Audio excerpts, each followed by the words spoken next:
I am Shikha and you are watching your YouTube channel Full Solution. Welcome back to EVS MCQ series. Previous lectures में 170 question तक हम लोग ने कर लिया था और विदाउट लेट किए अभी हम लोग करने वाले हैं from 171 number question. So let us do first question for today. First question is water logging is phenomena in which. Water logging क्या होता है? तो पहले वाटर लॉगिंग को समझने के लिए हम लोग देखते हैं कि वाटर लॉगिंग होता क्या है। वाटर लॉगिंग का मतलब होता है किसी जगह पे पानी जमा हो जाना, पानी इकट्ठा हो जाना किसी जगह पे, is called water logging. Is a phenomena. तो क्या होता है वाटर लॉगिंग, कैसे होता है? क्रॉप पैटर्न और रोटेटेड। क्या वाटर लॉगिंग में क्रॉप पैटर्न रोटेट होते हैं? नहीं, क्रॉप पैटर्न से रिलेटेड यहाँ कुछ भी नहीं है।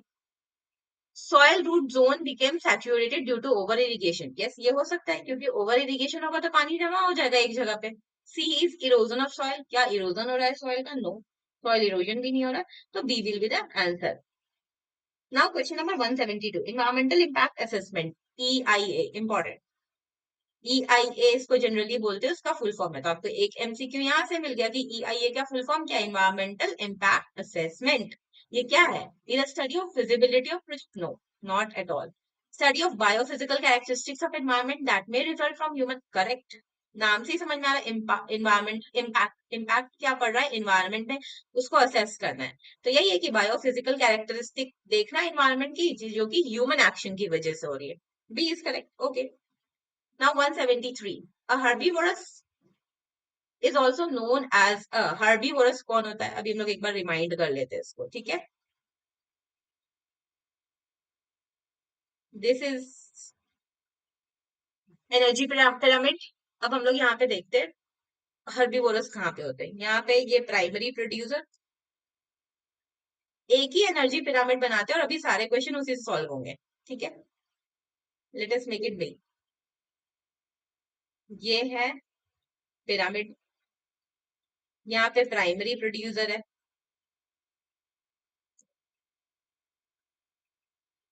प्लांट्स वगैरह आएंगे यहाँ पे। Next is herbivorous. Next first carnivorous बोल सकते हैं इसको,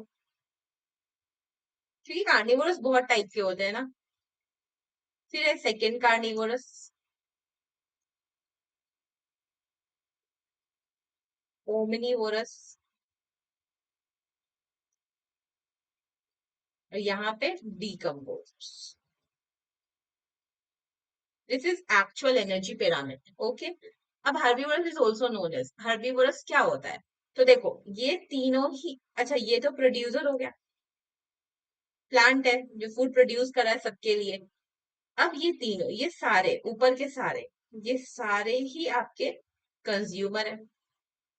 ये सारे ही एक दूसरे के बनाए हुए फूड को खा रहे हैं। लाइक एग्जाम्पल के तौर पे यहाँ पे लिख लेते हैं grass. Okay, let me change the colour. Grass for example. उसके बाद इसको रैबिट,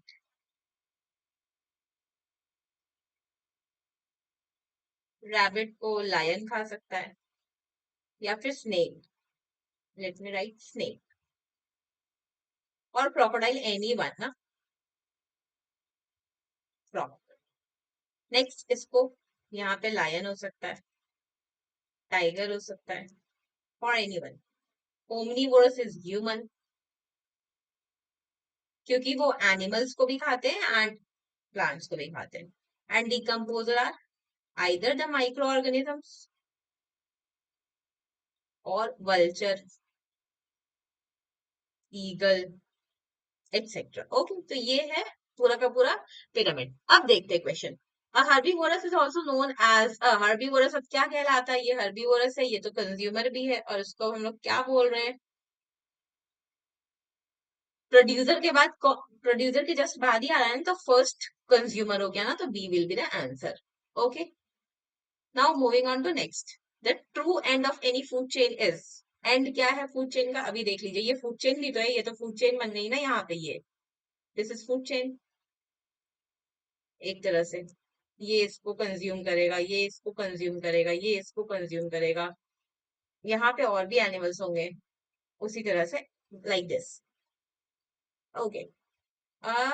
तो लास्ट में कौन होता है? End of food chain is decomposer. Now coming on to next question. Which of the following can act as a pioneer species in Zirac succession? Zirac succession में pioneer species क्या होती है? Zirac succession में pioneer species is lichen. Pioneer species का मतलब होता है जो बहुत ज्यादा वहां पे होते हैं, जिनकी वजह से बाकी लोग आते हैं वहां पे. Okay. Next 176. In a pyramid of number in a grassland ecosystem, the largest population is that of. एक grassland ecosystem है. That means grassland ecosystem मतलब वहां पे grasses है. grass से शुरू हो रहा है आपका food chain. ठीक है. अब इसमें सबसे ज्यादा नंबर पे कौन होगा? तो सिंपल सा बात है, घास खाने वाले एनिमल सबसे ज्यादा होंगे, तो हर्बीवोरस सबसे ज्यादा होंगे. Which of these belongs to category of primary consumer in grazing food chain? Grazing food chain में primary consumer कौन है? अब आप देखिए, ग्रेजिंग फूड चेन मतलब घास, ये मैंने ग्रेजिंग फूड चेन ही बनाया. इसमें प्राइमरी कंज्यूमर कौन है? स्नेक एंड फ्रॉग है क्या? नहीं, स्नेक एंड फ्रॉग तो है नहीं primary consumer. Insect and cattle भी नहीं है. ईगल स्नेक भी नहीं है. Cow and rabbit and C यहाँ पे. अभी देखिए फूड चेन में प्राइमरी कंज्यूमर का बात हो रहा है यहाँ पे. ये रहे primary consumer. Okay. Now moving on to next. Which one of the following is not a gaseous biogeochemical? Very easy. Nitrogen gas है तो गैसियस हो गया. यहाँ पे नॉट पूछा है. ये तो गैसियस है तो ये तो सही है. ये कार्बन भी गैस है, सही है. सल्फर गैस है, सही है, क्योंकि सल्फर डाइऑक्साइड इस तरह से. फॉस्फोरस इज अ मेटल या मिनरल. तो ये गैसियस बायोजियो का केमिकल साइकिल नहीं है, तो answer will be D. Next question is very important. July 11 is. जुलाई 11 क्या है? World population day. Previous lecture में भी ये हो चुका है, लेकिन हम लोगों को क्या इंपॉर्टेंट है कि बाकी भी हम लोग देख लें. वर्ल्ड इन्वायरमेंट डे 5 जून, एकदम याद रख लेना है इसको. वर्ल्ड एड्स डे 1 दिसंबर. वर्ल्ड एजुकेशन डे 24 जनवरी. Now the last question. Group of interbreeding organism found in particular area is. Interbreeding organism like cow होती है ना, काऊ में एक तो हो गया आपका जर्सी, एक हो गया इंडियन ब्रीड. इस तरह से काऊ की बहुत सारी ब्रीड होती है. ओके. तो ये अलग अलग ब्रीडिंग लोगों के ग्रुप को क्या बोलते हैं हम लोग? तो ये काऊ की पॉपुलेशन है ना, इसको हम लोग कैटल पॉपुलेशन ही बोलते हैं ना. So it is called population. Okay. Community में ये कम्युनिटी हुआ, ये दूसरा कम्युनिटी हुआ, लेकिन ग्रुप ऑफ ऑर्गेनिज्म का बात हो रहा है, तो this is called population. Now from 181 question we will do in the next video. Thank you for watching.